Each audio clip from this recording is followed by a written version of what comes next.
Assalamu alaikum туғандар. Топырағымызды таза сақтап қалашымыз керек. Мына біз уш жерден мына Қырғызстанда өзүнүн эле жаратылышта өскөн чөптөрдү карап аласыз. Мына бар тең дары да. Бул жерде мына муякта даже прида бар да. Бул жерде эмне деген чөп бар? 12 түрлүү чөп бар азыр бул жердечи. Ушуларыбызды таза сактап калалы. Ал могуну ким тааныйт тугандар? Катериния скальная деген ушул. Өзүбүздөн өскөн тепектер көрдүңүзбү? Ушулардын баарын сактап калбасак, ушулар да жоголуп баратат. Ушулардан эле кайра мондай биогумуз чыгарат.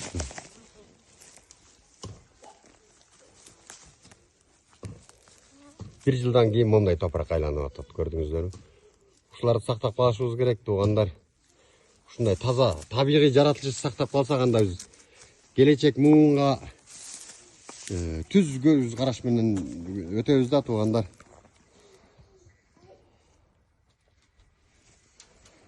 Анан мына ошол балдарга атайын окутайын деп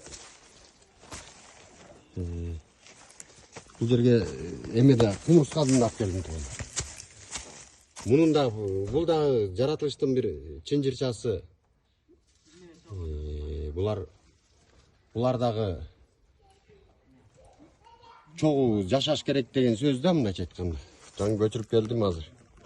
Огородко. Бул боюнча эми биздин студенттерге практика өтөбүз.